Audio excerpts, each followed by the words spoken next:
Hello dear students, quadratic equation chapter 4 की बेटा हम रिवीजन कर रहे हैं। एक पार्ट हम इससे पहले रिवाइज कर चुके हैं। वर्कशीट 84 है ये। और बेटा देखिए, साथ साथ आपको सारा ही रिवीजन करना है अपनी, जो भी इससे पहले हमने हर एक कंसेप्ट अलग अलग बहुत अच्छे तरीके से समझा था, जिसकी प्लेलिस्ट साथ में अटैच कर दी गई है। तो you have to revise each and everything. ये नहीं है कि खाली इन्हीं वर्कशीट से आपका काम चल जाएगा। तो आइए इसे स्टार्ट करते हैं। मेन क्वेश्चंस हम यहाँ कर लेते हैं। देखिए फॉर्मूले मैंने यहाँ लिख दिए हैं, अदरवाइज आपको पहले भी पता है। स्टैंडर्ड फॉर्म क्या होती है क्वाड्रेटिक इक्वेशन की? ax² + bx + c = 0 where a can not be equal to 0, है ना। क्योंकि रीजन भी आपको पता है, अगर यही टर्म 0 हो गई तो x² की टर्म ही हट जाएगी और फिर ये एक रैखिक समीकरण ही रह जाएगा। तो द्विघात समीकरण रहने के लिए x की घात 2 या y वेरिएबल की घात 2 के साथ जो गुणांक है वो 0 नहीं होना चाहिए। घात इसकी 2 है और आंसर भी 2 ही निकलते हैं। 2 मेथड हमने इसमें करे हैं, सीखे हैं, मध्य पद को तोड़कर और द्विघात सूत्र। और d हमने निकालना सीखा है। क्या होता है d? विविक्त कर, जिसे डिस्क्रिमिनेंट कहते हैं, b² - 4ac। और इसको सॉल्व करके हमारी नेचर ऑफ रूट्स हमें पता चल जाती है, मूलों की प्रकृति। d अगर 0 से बड़ा है तो रूट्स रियल होते हैं, वास्तविक होते हैं। अगर बराबर 0 के है तो वास्तविक तो होंगे ही, साथ में बराबर भी होंगे। d अगर 0 से छोटा नेगेटिव आ जाता है आपका, तो रियल रूट्स नहीं होते और उस केस में हम क्वेश्चन को वहीं छोड़ देते हैं। और क्वाड्रेटिक फॉर्मूला आपके पास क्या है? x = -b + -√b। b² - 4ac लिखा है ना बेटा, तो वो क्या होता है? d। तो हम इसकी जगह √d भी लिख सकते थे, /2a। तो ये मेन फॉर्मूले हैं जो कि हम इस चैप्टर में यूज करेंगे। ये इस वर्कशीट में नहीं है, ये अलग से मैं आपको रिवाइज करा रही हूँ। देखिए अब फर्स्ट क्वेश्चन हमें दिया गया है कि इस तरीके से हमें इक्वेशन दी गई है जो कि द्विघात समीकरण के रूप में नहीं है। तो हमें पहले इसे सॉल्व करके देखते हैं कि इसे ये द्विघात समीकरण बन पाएगा या नहीं। उसके बाद हमें इसके रूट्स निकालने हैं। तो देखिए बेटा, मैंने आपको समझा रखा है ये कि आपको देखिए इसके नीचे के हर x + 4, x - 7 और 30, है ना। तो जब हम इसका एलसीएम लेते हैं तो हमारे पास क्या आएगी? ये तीनों ही टर्म्स आ जाएंगी। तीनों टर्म्स आएंगे ना, अलग अलग नंबर्स हैं, अलग अलग नंबर्स में हमारे को तीनों ही नंबर्स वो एलसीएम में चले जाएंगे। अब आप कैसे करोगे? जिसके पास जो नहीं है ना, तीनों में से जिसके पास जो नहीं है वो ऊपर गुणा कर दो। तो x + 4 छोड़ दोगे और 30 और x - 7 यहाँ लिख दोगे। 30 × x - 7, फिर बीच में घटा। फिर इस अब की बार हम x - 7 नहीं लिखेंगे ऊपर, हम लिखेंगे 30 × x + 4, ठीक है। और ऐसे ही 11 के साथ क्या चला जाएगा? 30 नहीं जाएगा, x + 4 भी जाएगा और x - 7 भी जाएगा। जिसके पास जो नहीं है वो आपको ऊपर गुणा कर देना है। क्लियर? चलिए करते हैं। 30 × x - 7। अब x - 7 को मैंने ब्रैकेट में क्यों रखा है? क्योंकि ये 2 टर्म्स हैं। अब बीच में माइनस लगाएंगे। 30 × x + 4 फिर इक्वल और 11 × x + 4 x - 7 दोनों ब्रैकेट्स में। और ऐसा करने पर नीचे का एलसीएम हमारा नहीं लिखा जाता, क्योंकि वो दोनों जगह सेम होने की वजह से कट जाता है। तो ये ध्यान रखना है आपको। अगर आप दोनों तरफ का तीनों टर्म्स हमने इकट्ठे ही एलसीएम में ले ली ना, तब आप नीचे एलसीएम नहीं लिखेंगे। अब इसको सिंप्लीफाई करते हैं। 30x - 210 -30x - 120। देखिए minus minus plus minus minus plus minus. Again बेटा बार बार मैं आपको बताती हूँ कि हमें कैलकुलेशन अपनी बहुत स्ट्रांग रखनी है। बीच में इक्वल का साइन डालेंगे। 11 बाहर रहने दिया। अभी x को x से गुणा किया, x², फिर -7 से किया, -7x + 4x 28 ब्रैकेट क्लोज। अब आ जाइए आगे। 30x से 30x कैंसिल हो जाएगा। हमारे पास बचा -210 -120। दोनों घटा जमा हो जाएंगे ना, लेकिन निशान बड़ी टर्म का ही। तो हमारे पास बन गया -330। अब देखिए बेटा 330 और यहाँ पे 11 इस पूरी टर्म के साथ भाग गुणा हो रहा है ना, तो इधर हम इसे भाग में ले जा सकते हैं। क्योंकि पूरी टर्म के साथ गुणा हो रहा है। खाली एक के साथ होता तो नहीं होता ये, क्योंकि पूरी ब्रैकेट के साथ गुणा हो रहा है, इसलिए 11 को हमने सीधा इधर गुणा करने की बजाय सीधा इधर भाग में ले गए। तो क्या होगा, यहाँ पे बच गया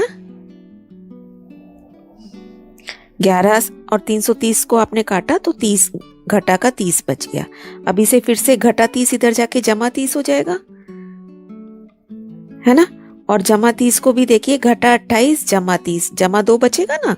तो फाइनली मेरे पास ये इक्वेशन बच गई, जो कि एक क्वाड्रेटिक इक्वेशन है, द्विघात समीकरण है। और इसके हमें रूट्स निकालने, वैसे भी बहुत सिंपल लग रहा है देखने में भी, है ना। गुणा करने पे 2 आना चाहिए और उसको जोड़े या घटा करें तो 3 बनना चाहिए। तो सिंपल फैक्टर क्या होंगे, 2 और 1 होंगे। तो यहाँ पे लिख लेते हैं 2 और 1।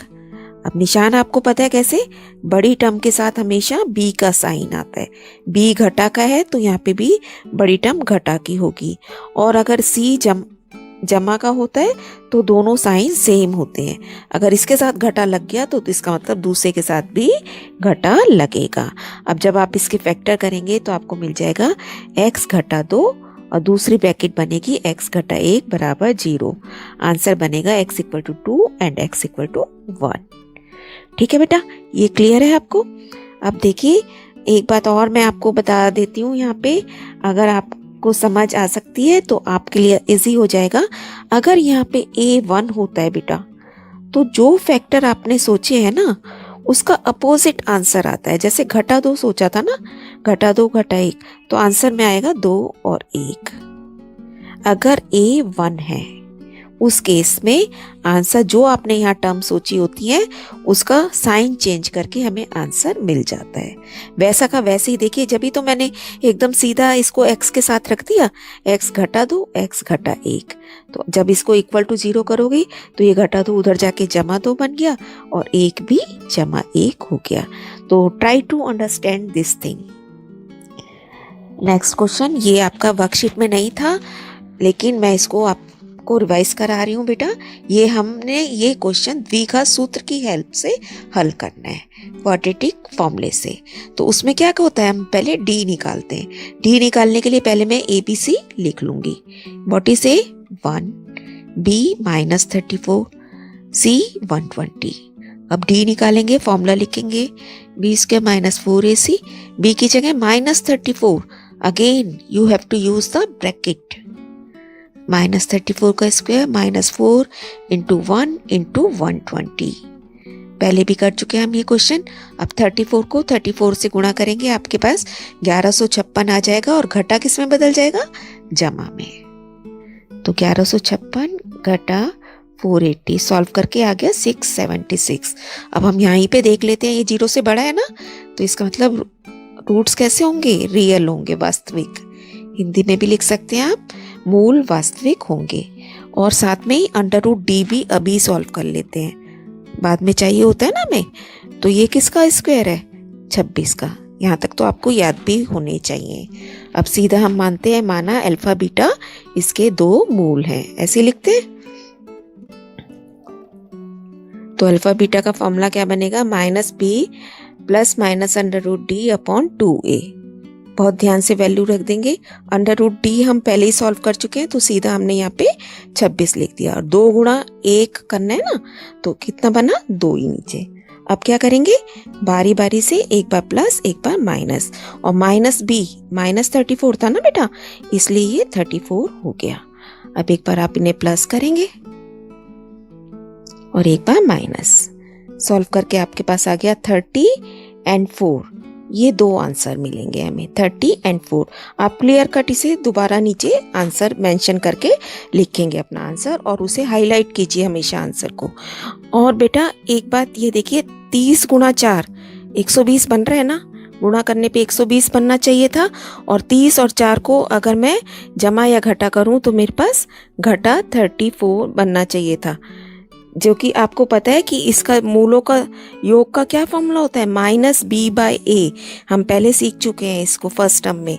अगर मैं मूलों को जोड़ूं तो क्या फॉर्मूला था, घटा b/a। देखिए लिख के मैं बताती हूँ आपको, यहाँ पे क्या था मूलों का योग का फॉर्मूला, सम ऑफ रूट्स घटा b/a। ए। तो जब घटा बी आप करोगे तो ये 34 हो जाएगा ना। तो जो हमने मूल निकाले हैं उनको भी जमा करके क्या आ रहा है, 34 आ रहा है। और गुणा करने पे क्या फॉर्मूला था, सी बटा ए, याद है ना आपको। तो ये दो फॉर्मूले हमने किए थे जो कि आप देख सकते हैं यहाँ पे चेक भी हो रहे हैं, है ना। तो इस तरीके से हम अपना आंसर भी फौरन चेक कर सकते हैं। नेक्स्ट देखिए वर्ड प्रॉब्लम है, ये वर्कशीट की है। एक आयताकार मैदान का विकर्ण, आयत है तो उसका विकर्ण भी आपको माइंड में पिक्चर क्लियर हो गई होगी। अब एक भुजा छोटी है और विकर्ण उससे 16 मीटर अधिक है। डायग्राम बनाते हैं इसका। एक आयत बना लिया हमने, विकर्ण ड्रॉ कर दिया, 90 डिग्री के एंगल है और इसका नाम रख दिया ABCD। अब सबसे छोटी भुजा से 16 मीटर, तो सबसे छोटी भुजा को हमने क्या मान लिया, x। अब विकर्ण डायगोनल उससे 16 ज़्यादा है तो 16 जमा करेंगे ज़्यादा के लिए। और बड़ी भुजा कैसी है बेटा, उससे 14 ज़्यादा है, x से 14 ज़्यादा है। अब ये तो हमें जो क्वेश्चन में इंफॉर्मेशन दी गई थी वो हमने यहाँ पे लिख ली। अब मैं x कैसे फाइंड आउट करूँ, कुछ समझ आता है आपको कैसे निकालेंगे हम क्या करेंगे, देखिए ये त्रिभुज कैसा है, समकोण त्रिभुज है ना। अगर दो हिस्सों में ये बट गया तो ये समकोण त्रिभुज है क्योंकि हर एक एंगल 90 डिग्री का है। और समकोण का नाम आते ही हमें क्या आता है ध्यान, पाइथागोरस। तो इसका मतलब मैं इस ABC ट्रायंगल में पाइथागोरस थ्योरम यूज करूंगी। सबसे पहले लिखते हैं, माना स्मॉलर साइड भी x मीटर इन ABCD, माना छोटी भुजा x मीटर है। ठीक है, हिंदी में आप ऐसे लिखेंगे। अब हम पाइथागोरस यूज करेंगे। कर्ण क्या है, AC का वर्ग बराबर AB का वर्ग जमा BC का वर्ग। अब AC कितना है हमारा, x जमा 16 ब्रैकेट में लिखेंगे। फिर AB कितना है, x जमा 14 का वर्ग जमा x स्क्वायर। अब इसको सीधा गलती नहीं करनी है कि x का वर्ग कर दिया 16 का वर्ग कर दिया, यहाँ a प्लस b का होल स्क्वायर का फॉर्मूला आपने यूज करना है। क्या होता है, x स्क्वायर प्लस 16 का वर्ग प्लस 2ab, है ना। और दूसरी तरफ आ जाएगा x square plus 14 square plus 2 into 14 into x plus x square. यहाँ तक करने के बाद बेटा देखिए, यहाँ तक कर लिया हमने। अब हम देखेंगे क्या हो रहा है यहाँ पे आगे। देखिए ये x स्क्वायर और ये x स्क्वायर कट गया, काट देंगे इसे। 16 का वर्ग क्या बन गया, 256 जमा 32x, 14 का वर्ग 196 plus 28x plus x square. तो यानी कि क्वाड्रेटिक इक्वेशन हमें यहाँ से मिल जाएगी। अब देखिए x square plus 28x 196 minus 256 minus 32x equal to 0। सारी टर्म हमने इधर वाली भी उठा के इसके पास ले गए। इसके पास क्यों ले गए, क्योंकि ये देखिए यहाँ पे x स्क्वायर जमा का है, अगर मैं इसे इधर लेके जाती तो ये घटा का हो जाता, इसलिए इसे इसके पास हम ये वाली टर्म्स ले गए। ठीक है बेटा, कर हम किसी भी तरीके से सकते हैं। अब x स्क्वायर ऐसे ही रह गया, 28 में से 32 गए, घटा 4, 196 में से घटा 256, घटा 60। अब यहाँ फैक्टर करने 60 आना चाहिए गुणा करने पे, अब वैसे 4, तो हमने सोच लिया 10 और 6 संख्या। अब 10 के साथ सोचने के बाद आप क्या करते हो, साइन चेक करते हो। तो 10 बड़ी के संख्या के साथ क्या लगाएंगे, घटा का निशान, यहाँ पे घटा। अब ये घटा का है तो इसका मतलब आप समझ जाओगे कि दोनों अलग अलग साइन के होंगे। ये घटा हो गया तो ये जमा का रहेगा। ठीक है, अब आंसर भी आपको मैंने अभी सिखाया है। देखिए A1 है ना, तो हमारा आंसर देखिए 10 और घटा 6 आएगा। आप इसे सॉल्व करके भी देख सकते हैं। जब ऐसे ही ने x के साथ रखा, x आ गया 10 और x आ गया घटा 6।